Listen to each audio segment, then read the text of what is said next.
Beaucoup de Français rêvent d'être propriétaires ou d'investir dans l'immobilier.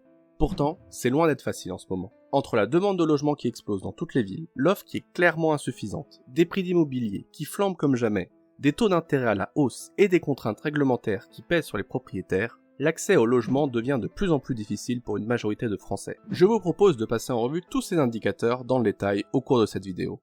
Alors, accrochez-vous et plongeons-nous dans l'état du marché immobilier français. Commençons par la demande de logement en France qui est plus dynamique que jamais depuis plusieurs années, portée par une démographie en plein essor et des évolutions sociétales majeures. Tout d'abord, la population française est en constante augmentation. Elle a franchi le seuil des 67 millions d'habitants en 2019 et gagne environ 200 000 nouveaux résidents chaque année. Cette croissance démographique exerce logiquement une pression à la hausse sur les besoins de logement. Mais cette poussée démographique n'est pas uniforme sur le territoire. Elle se concentre essentiellement dans les grandes métropoles qui jouent un rôle de locomotive économique et démographique. Paris, Lyon, Bordeaux, pour ne citer qu'elles, gagnent des dizaines de milliers d'habitants chaque année. L'exode rural et l'immigration, notamment des jeunes actifs, alimentent cette explosion urbaine. Résultat, la demande de logement flambe dans ces villes attractives. Les banlieues et couronnes périurbaines sont également très dynamiques.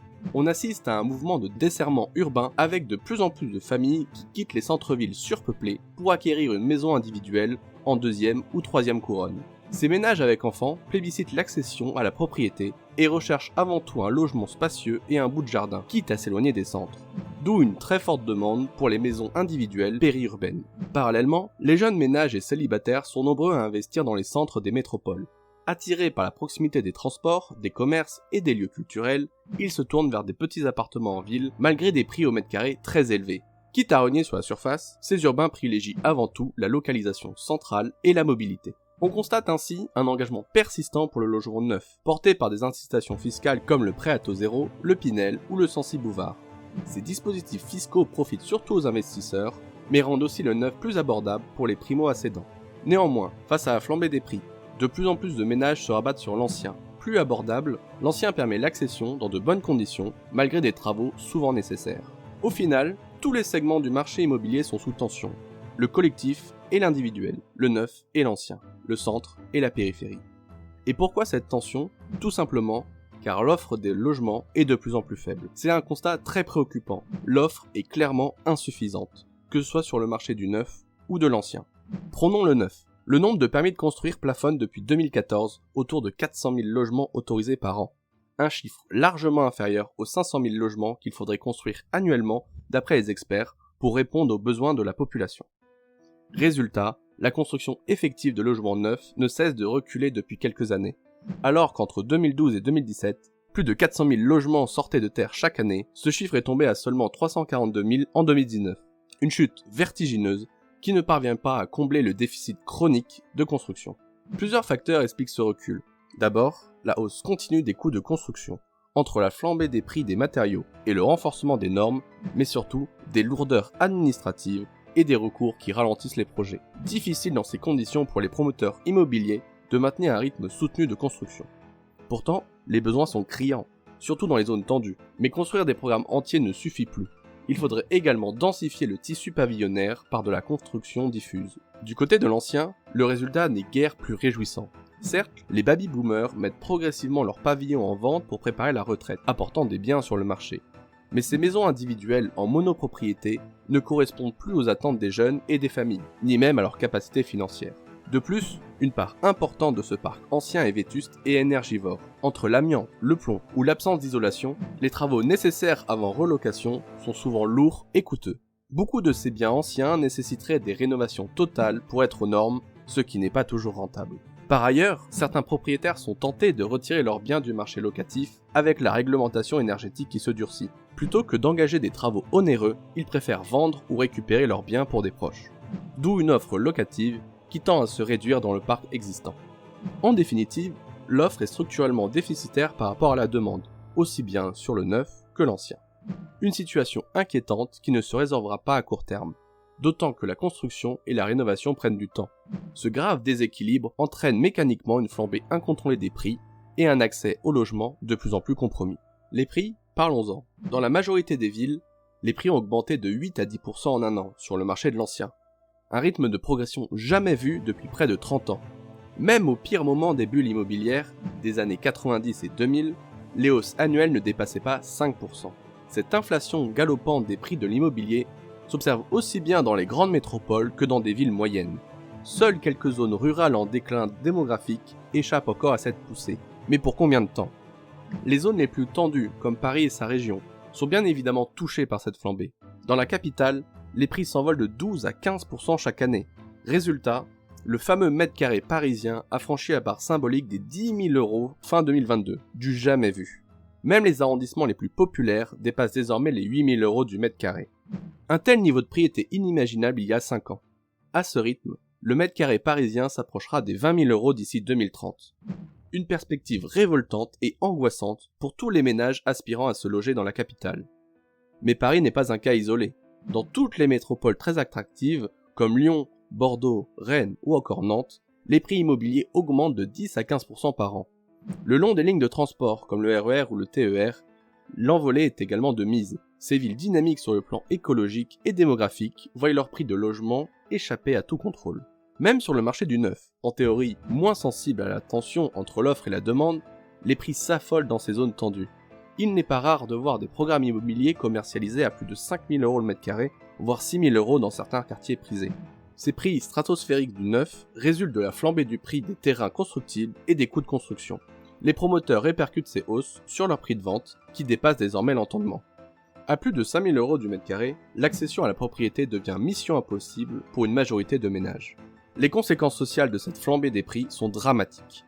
Elles condamnent toutes les classes moyennes et modestes à s'éloigner toujours plus loin des centres urbains ou à se contenter de surfaces ridicules en location. L'accession à la propriété est devenue une chimère, même pour un couple de cadres supérieurs disposant de revenus confortables. Seuls les ménages aisés sont encore capables de suivre ce rythme effréné. Les jeunes actifs doivent renoncer à se loger dans leur ville de travail. Les familles monoparentales se retrouvent dans l'incapacité de se loger correctement. Et que dire des millions de ménages modestes et des travailleurs indispensables comme les infirmières ou les enseignants condamnés à des trajets toujours plus longs en grande couronne. Une telle situation est intenable. Si rien n'est fait rapidement pour enrayer cette spirale spéculative, la fracture sociale et territoriale ne fera que s'aggraver. Il y a urgence à intervenir avant qu'il ne soit trop tard.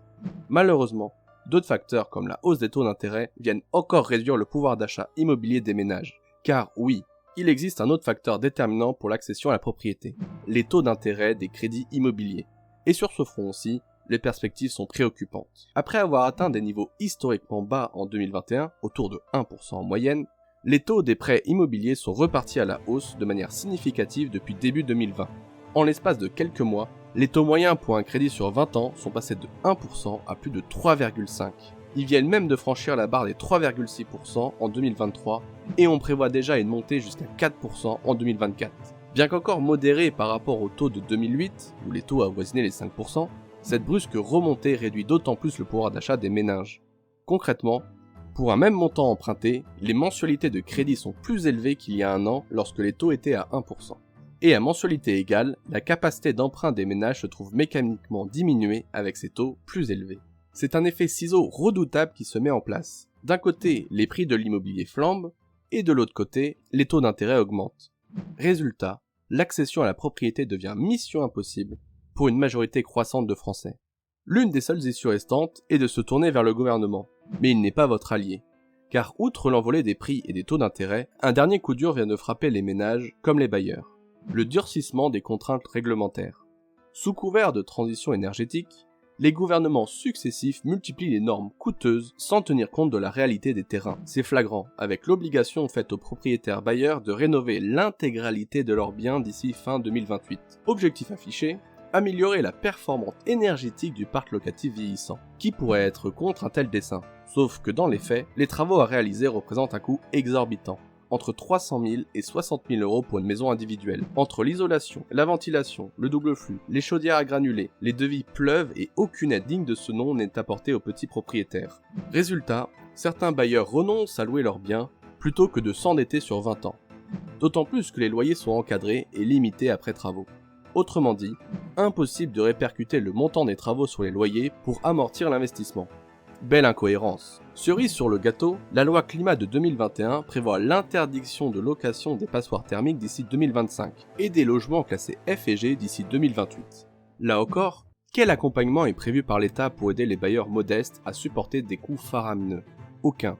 Si ce n'est des prêts à taux réduits difficiles à obtenir. On marche sur la tête. D'un côté, l'État fixe des normes énergétiques impossibles à tenir pour des petits propriétaires sans les aider, et de l'autre, il se lamente du manque d'offres locatives et de la hausse des loyers. Cherchez l'erreur. Cette politique du bâton est contre-productive. Beaucoup de logements vont sortir du marché locatif, faute de moyens pour engager les travaux exigés. Résultat, l'offre se réduit un peu plus, la demande explose et les loyers flambent. Un comble. Il est urgent de cesser de stigmatiser les bailleurs comme des marchands de sommeil. L'immense majorité sont de petits propriétaires de bonne foi qui ne demandent qu'à rénover leurs biens. Encore faut-il leur en donner les moyens plutôt que de les accabler avec des normes irréalistes. Espérons un sursaut des pouvoirs publics avant qu'il ne soit trop tard. Ainsi s'achève notre tour d'horizon alarmant du marché français. J'espère que cette analyse vous aura permis de prendre conscience de la gravité de la situation. Entre une demande de logement galopante, une offre clairement insuffisante, des prix qui flambent de manière délirante et les taux d'intérêt qui augmentent, force est de constater que l'accès au logement est devenu un véritable parcours du combattant dans notre pays. Mais je ne veux pas finir sur note totalement négative. Il existe des solutions pour enrayer cette spirale spéculative avant qu'il ne soit trop tard. Je vous en parlerai dans ma prochaine vidéo.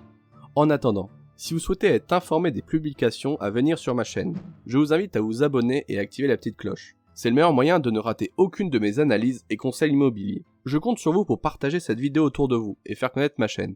Plus nous serons nombreux à nous emparer de ces sujets, plus nous serons de poids pour exiger des politiques publiques justes en matière de logement. Merci infiniment de votre attention, portez-vous bien et à très bientôt sur la chaîne.